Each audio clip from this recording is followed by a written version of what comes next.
부족한 부분을 채우기 위해서 더 배전의 노력을 기울였다는 다짐을 드리겠습니다. 높은 지지도가 물론 아니겠습니다만 다른 나라의 경우에도 서방 국가를 보더라도 직전에 기시다 총리도 계속 15%, 13% 내외였고 유럽의 정상들도 20%를 넘기는 정상들이 많지 않습니다, 사실.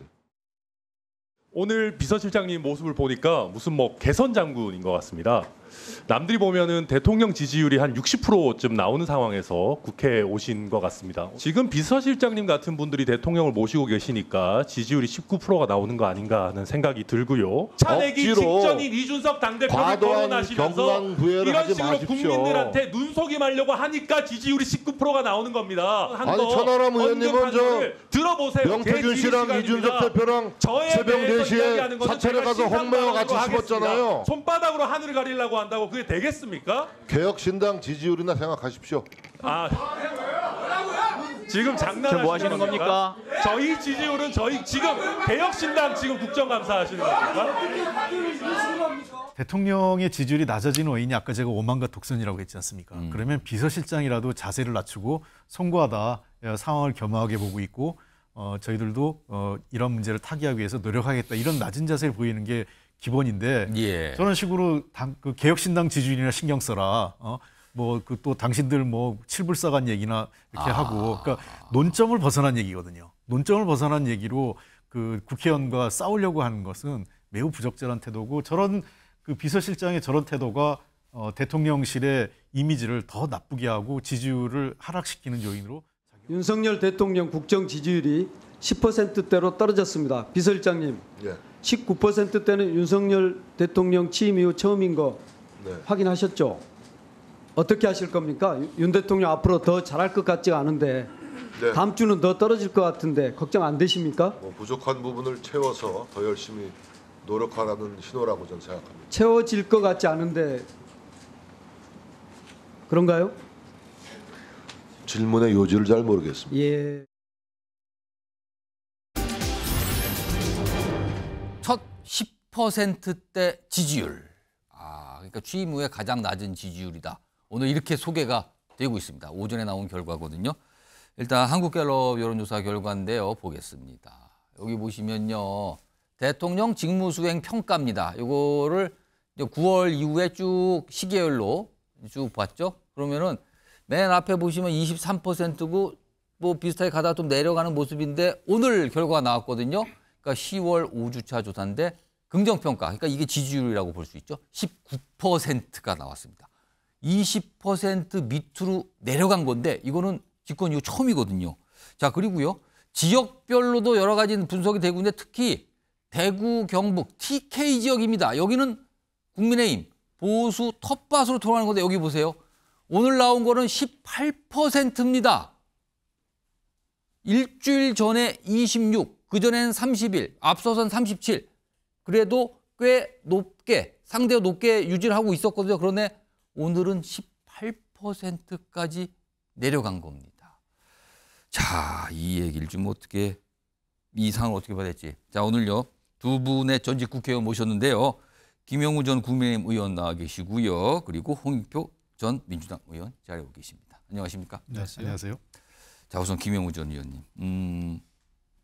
19%. 물론 이게 20%, 19%, 1% 포인트 차지만 20% 밑이라는 의미를 오늘 언론들이 다 의미를 그렇게 잡으면서 보도가 이루어지고 있거든요. 첫 10%대다 이런 건데 특히 대구, 경북, TK 지역은 18%입니다. 그리고 떨어지는 폭이 상당히 컸어요. 지금 평균이 전국 평균이 19인데 대구, 경북 지역만 따로 보니까 18% 나온 겁니다. 이거 왜 이런 수치가 나왔다고 봐야 됩니까? 저는 그 대구, 경북 지역이 이제 사실 그 국민의힘 넓게는 보수 쪽의 어떤 텃밭이라고 하잖아요. 굉장히 자존심이 강한 분들이죠. 그런데 지금 그 어떤 보수주의자들 어떻게 보면 이 텃밭이 굉장히 자존심이 상해 있다 생각을 합니다. 그리고 기본적으로는 이제 박근혜 전 대통령하고 윤석열 대통령하고는 조금 달라요. 박근혜 전 대통령은 그 대구, 경북 지역이 지역적인 지지 기반이었는데 윤석열 대통령의 경우에는 대구, 경북 지역이 지역적인 지지 기반은 아니었습니다. 당시에 이제 이재명 후보를 이길 수 있는 후보가 윤석열 후보였기 때문에 보수 전체가 이제 연대를 해가지고 대선에서 승리를 한 거죠. 그런데 그 이후에 여러 가지 보여주는 모습이 국정 운영 과정에서 어떤 그 보수를 지지하는 지지층들의 마음을 좀 상하게 했다.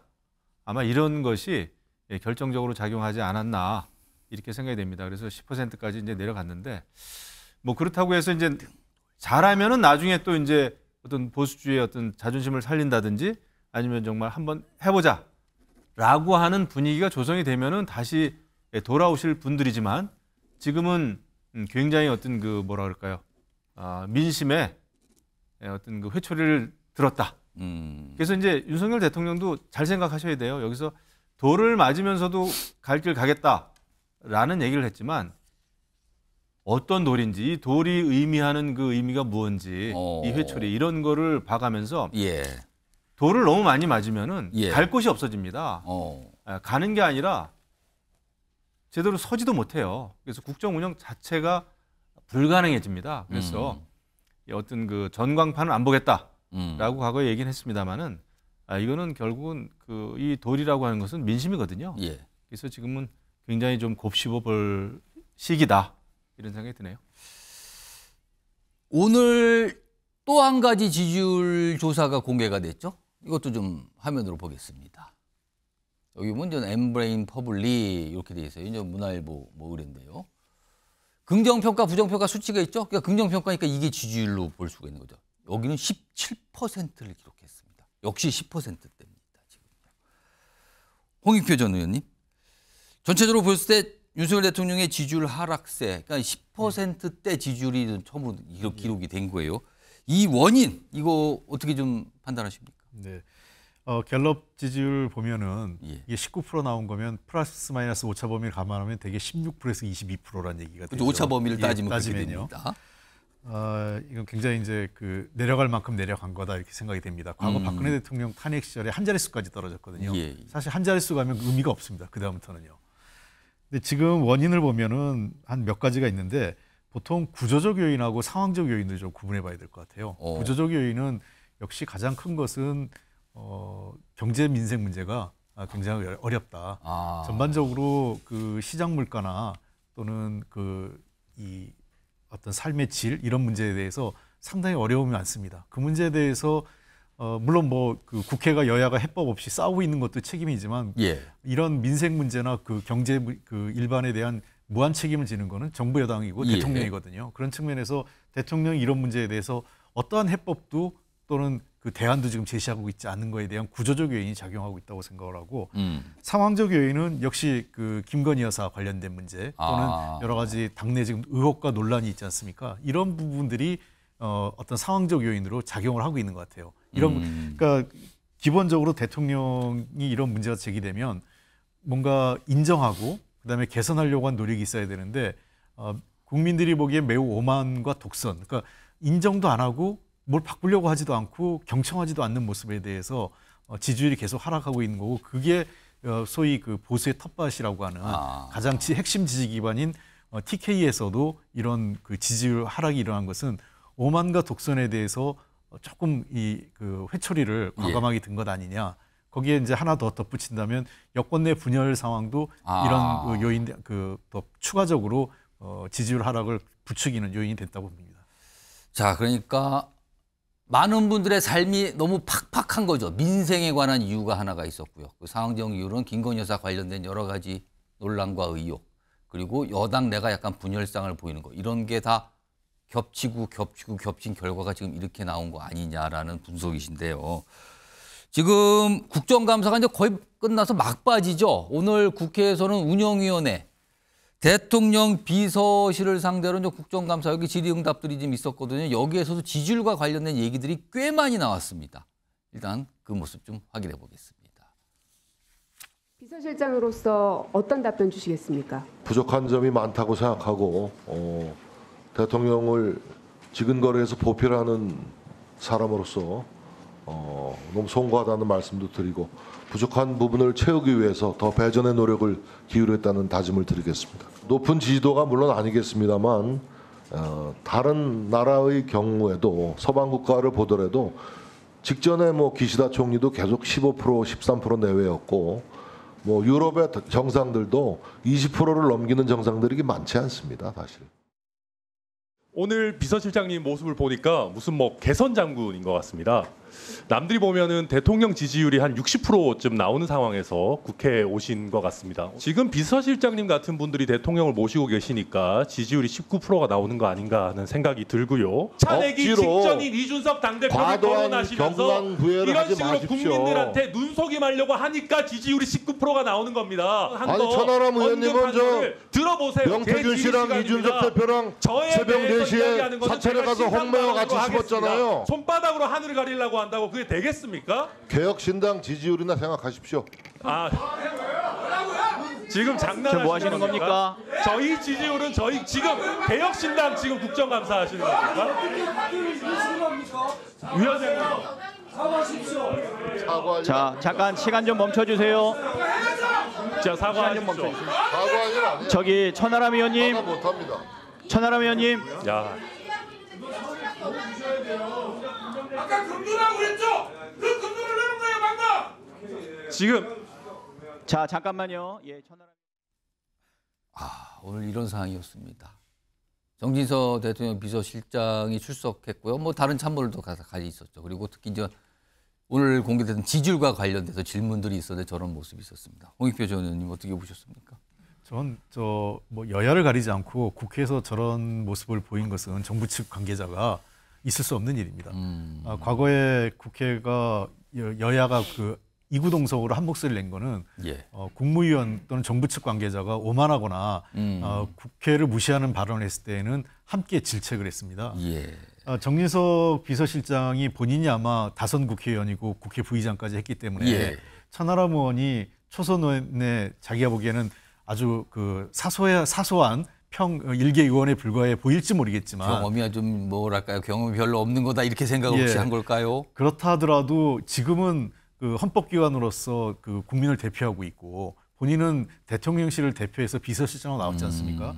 저런 식의 답변 태도는 여야를 불문하고 매우 잘못된 거고요. 두 번째는 대통령의 지지율이 낮아지는 원인이 아까 제가 오만과 독선이라고 했지 않습니까? 그러면 비서실장이라도 자세를 낮추고 송구하다 상황을 겸허하게 보고 있고 저희들도 이런 문제를 타개하기 위해서 노력하겠다 이런 낮은 자세를 보이는 게 기본인데 예. 저런 식으로 그 개혁신당 지지율이나 신경 써라. 뭐 그 또 당신들 뭐 칠불사간 얘기나 이렇게 하고 그러니까 논점을 벗어난 얘기거든요. 논점을 벗어난 얘기로 그 국회의원과 싸우려고 하는 것은 매우 부적절한 태도고 저런 그 비서실장의 저런 태도가 대통령실의 이미지를 더 나쁘게 하고 지지율을 하락시키는 요인으로 작용하지 않을까 생각합니다. 일단 저런 모습이 있었고요. 지금 뭐 자막으로 나가는데 부족한 부분 채우기 위해 더 노력을 하겠다. 더 많은 노력하겠다. 이런 입장 나왔는데 김영우 전 의원님. 지금 지지율과 관련해서 사실은 지지율상으로는 위기라고 볼 수도 있는 상황이에요. 이 상황을 좀 벗어나거나 타개하기 위해서 어떤 대책을 좀 조언하실 수 있을까요? 제가 보기에는 크게 봐서는 두 가지인 것 같아요. 예. 제가 만약에 이제 대통령실에 있다 그러면은 예를 들면은 대통령과 명태균 씨의 무슨 전화 통화나 뭐 이런 거 그런 거는 이제 세부적으로 법적인 준비를 차분하게 할 필요는 있습니다. 예. 그거는 뭐 드러내놓고 할 수 있는 건 아니에요. 예. 그건 분명히 중요한 일입니다. 하지만 지금 전반적으로 봤을 때 중요한 것은 태도나 자세 전환 같아요. 그러니까 이제 제가 오늘 그 운영이 보면서도 조금 이제 불편은 했는데 예. 지금 이제 법적인 거는 차치하고라도 예. 지금 국민들이 원하는 거는 이 정도까지 사태 이게 구체적인 무슨 어떤 범죄 행위가 있다 이게 아니라 이제 의혹만 가지고도 이게 국정에 엄청 부담이 되는 거 아닙니까? 그러면 여기서 일단 이거를 돌파를 하려면 아무 일도 없었다라는 어떤 이런 자세보다는 여기까지 온 거에 대한 책임 의식이 첫 번째라고 봐요. 그래서 이것은 그러면 그 책임 의식을 어떻게 국민들에게 그러면 알려드릴까? 저는 그 대국민 입장 표명 사과가 있어야 된다고 봅니다. 김건희 여사 건도 마찬가지고요. 예. 그리고 명태균 씨와의 통화에 대한 대통령실의 어떤 그 설명도 소위 얘기하면 진술에 일관성이 없었잖아요. 명태균 씨 경선 이후에 만난 적 없다, 접촉한 적 없다 그랬었는데 결국은 접촉을 했잖아요. 예. 근데 수없이 많은 전화 때문에 무슨 뭐 의미를 별로 안 둔다. 그거는 저는 국민을 대상으로 좀 농담하는 거다 생각합니다. 그래서는 안 된다고 봐요. 그래서 이런 전반적인 상황에 대한 예. 대국민 그 입장 표명이 예. 있어야 되고 그 다음에 그러면은 또 인적 쇄신이 있어야 되겠죠. 그러니까 과거에도 무슨 정치를 하면서 무슨 범법 행위를 하거나 무슨 죽을 죄를 져가지고 무슨 자리에서 물러가거나 인적 쇄신을 하는 게 아니거든요. 예. 여러 가지 사태가 어렵고 이것을 돌파하기 어려울 때는 우리가 잘못했습니다라는 걸 인정하는 차원에서 자리에서 물러나는 겁니다. 그래서 장관도 갈고 차관도 갈고 예. 국무총리도 내려오고 또 과거 정부 때 보면은 이제 청와대 뭐 수석 한꺼번에 다 그만둔 적도 있어요. 그래서 지금 10%대까지 내려왔기 때문에 이 사태의 심각성을 인식한다면 그 정도는 해야지. 그다음에 김건희 여사와 관련해서는 대외 활동 전면 중단 정도는 선언이 돼야 되죠. 무슨 특감이나 특검이나 법적인 예. 이런 거는 나중 문제고요. 예. 민심을 어느 정도라도 좀 달래고 다가가기 위해선 그런 그 태도와 자세 변환이 저는 필요하다고 생각을 합니다. 그게 시작이 돼야 되겠죠.